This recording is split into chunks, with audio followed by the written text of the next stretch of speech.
Frederick Keys.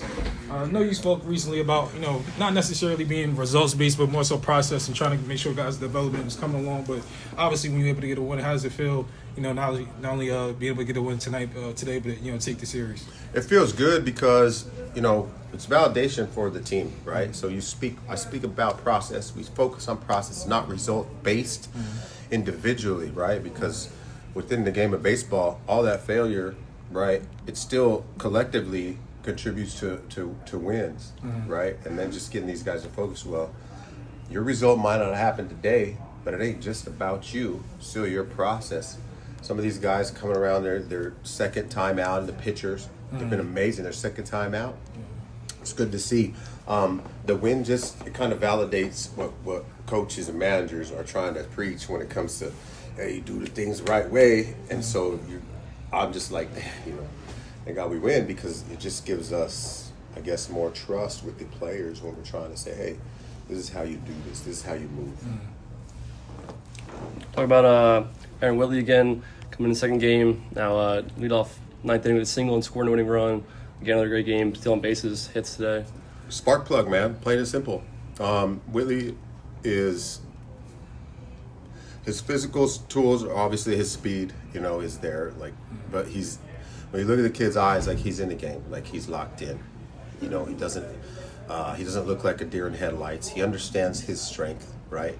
And he's a competitor. I mean, he pretty much battles every time. That hit he got in the bottom of the ninth, he battled for that hit, and like I said, when you're focused on that part and you're not focused on result, that's when the good things happen. That's when you get bloopers, and that's when you have a guy like Whitley, spark plug, man.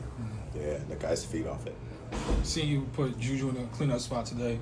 Obviously, he had a big game yesterday, but swinging the bat pretty well even throughout the first few games. And then, got on base a couple of times again today. Kind of just speak to what you've seen from him thus far, and not just with only like I said, not just today, but what you've seen from these first few games. Well, I'll tell you what, we saw Juju's first batting practice, and man, the kid has some lightning in his bat. So, we started him lead off that first game, and naturally, just a little bit overamped, maybe.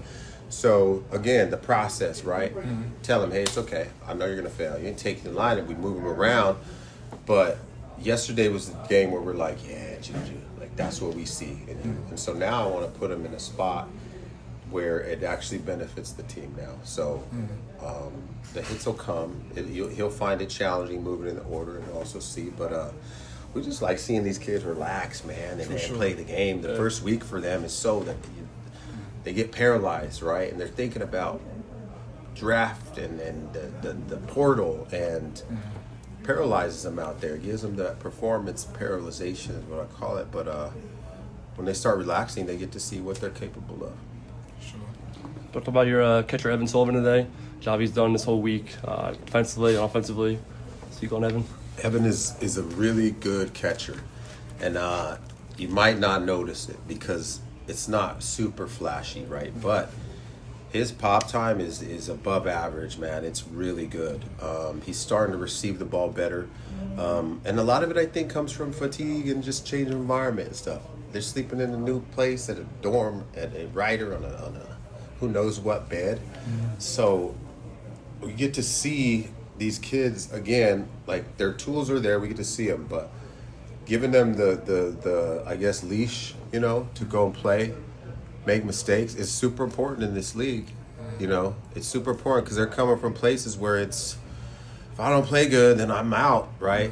And so that's why I believe in this league fully, because they get to grow, and you bring kids here with talent, and you get to see it shine once you let them go, man. But he got an opportunity to catch the whole game today because Schroeder was out, right? Yep. He had a lot of work. Yeah, a lot of work. Balls in there. But he works his butt off, man. No, for sure. Yep. Yeah, you can tell. Yeah. And it's important to pitchers, right?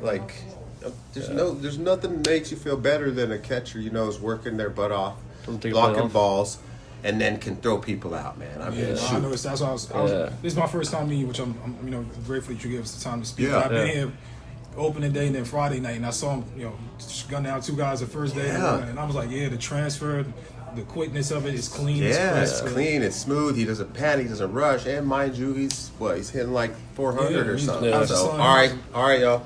You know what I mean? So, contact, and Schroeder, other catcher, like he hits too. They like both picked up a hit the other night. and nobody's seen Fogel yet. Justin Fogel was on our team last year. Yeah. He got added. All right, kid. It's another like I haven't ever had 3 catchers like we do, and they all learn. They all work out together. And then we have a 4th, Belza, who's just DHing because he can't throw. Mm-hmm. And I'm like, listen, man, you'll never get another experience, an opportunity to learn from 3 catchers that are current, they're valid right now, that are so talented fundamentally, and baseball IQ is there. Sure. Yeah. Trying to touch on Preston Prince, keep him in the game. We're talking up there in press box. Just talking your thoughts about keeping him in there, fighting through adversity, the walks, command issues. That's why we won the game, man. I told Bobby Jones, our pitching coach, I'm like, you know where we won that game when it was over? And he's like, Preston Prince. And I'm like, 100%. The struggle, right? And maybe everybody, I was at the top step. Like, I'm watching him. I'm like, is he going to be able to gather himself emotionally, you know? And you start thinking about, like, I don't want to throw the kid too many pitches, right? But just watching him, like, you know what? Coaches need to have more faith, dude. That's what I wanted when I was younger. So we it was like he gave him an opportunity to come back out there after he finished the inning, and that was the thing, right? And so I talked to him. Bobby's like, "Yo, he's done. You know, that's a lot of pitches and this and that." And I'm like, "Okay, well, let me just talk to him, right?" And I talked to him, and he's like, and I'm like, "Yeah, man, go." And gamer. Yeah, and the team needed it. Yeah, that extra inning was huge that he threw. So again, it shows me again. Have some faith, man, in these guys. Awesome. Give them opportunity, and then it's a win. Like, he feels great now, right? Yeah. And the other guys, the pitchers, everybody sees, oh, I don't have to be perfect. I might get yanked, right? And that goes a long way. Later, Marquise, it goes a long way with development, man. For sure. 100%. Yeah. This is one last question for myself. I don't know if you have anything to add, but you got a day off now. I know you kind of mixed and matched, used some guys. Jude, came out of Penn first game. You were able to start him yesterday. He gave you 5 strong. How do you kind of, not to say exact, but how do you kind of figure, with the day off, kind of be able to rearrange things and try to put things together for the next week or so before you guys come back? Well, it's going to help that we got 2 arms coming in. We'll have added to the roster. One comes in and will meet us in Mahoney Valley. Okay. And then actually 2 more arms come in Williamsport. So we have arms. Once these workouts and stuff they get these workouts in and out, I think we're going to have dudes like, lining up to pit. I think it's going to work out great. The first week's always screwy, and I'm sure we'll get some weather, So I'm excited because we got, I think there's a couple guys coming back from that first week. I don't want to say anything like without people knowing, but and there's let's see, this kid Clayton Johnson. He's here, I think, tonight finally. 6'8", 260. I'm excited. I'm just excited to see him, man. I'm like, ooh. And then let's see, McGregor, another pitcher. So I believe we have 3 or 4 arms coming in.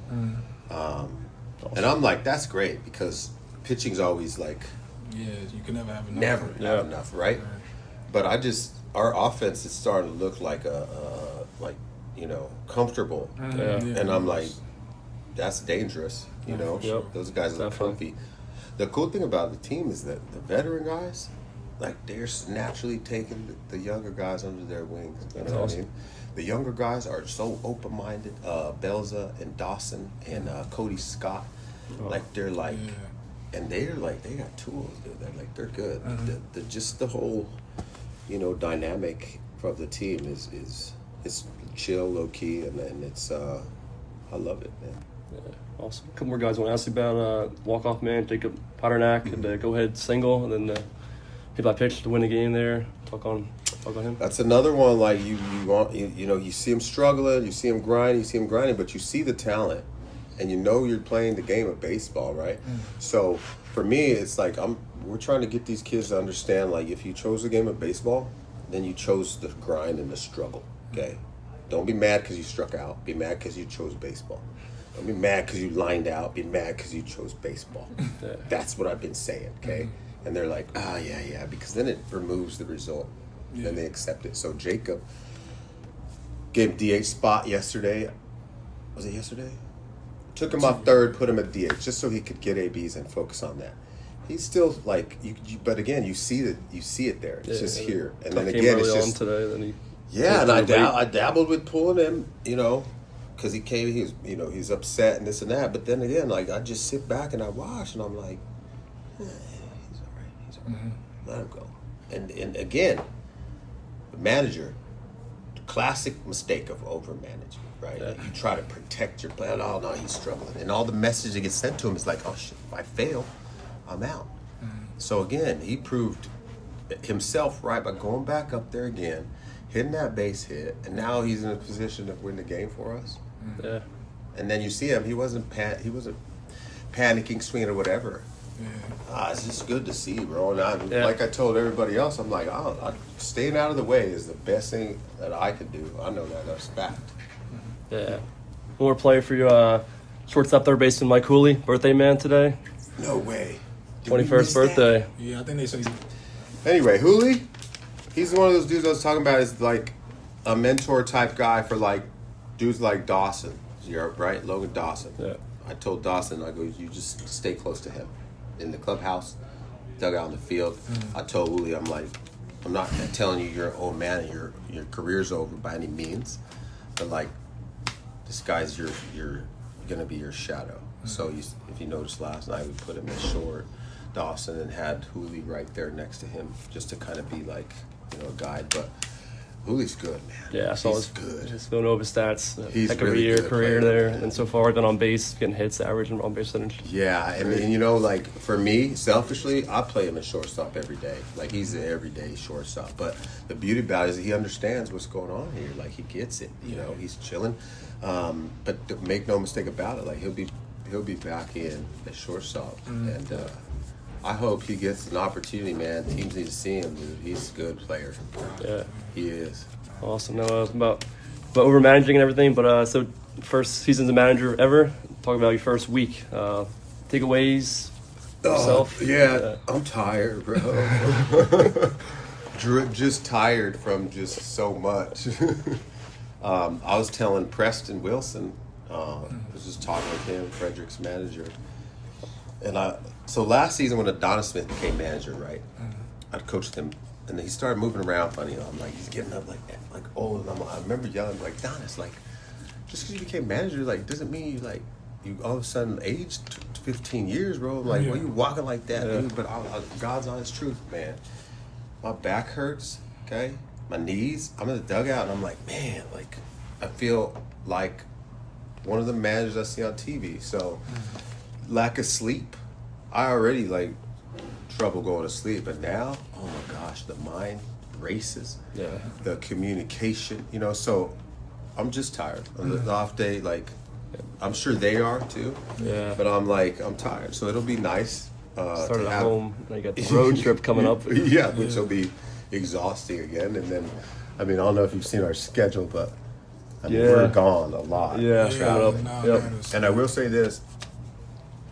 Too busy to get bored or I miss my family, but too busy to dwell on it. You know what I'm saying? So, but honestly, I'm grateful for it because I love it, dude. It's just I've never been in a position to have so much influence with so many people at one time, and it's only just about loving on it, dude. It's an easy job. It's just it's just tiring. So it's like being a dad, bro. That's what I compare it to. I'm like, man, it's more fulfilling though, I think. Until your kids get older, then they can thank you and stuff. But these guys are great, man. Great guys, great people here. Trenton Thunder, right? Everybody, staff. Front office, everybody, man. I'm just, again, I feel so grateful. I'm like, it's if you can't be successful, you can't come here and learn and take away a lot of good stuff. No matter if you're a player, coach, or whatever, then you missed the message, and you were just not open-minded enough. So this place is great, man. All right, great stuff. That's all I got. Yeah. Good luck on the road, Shawn.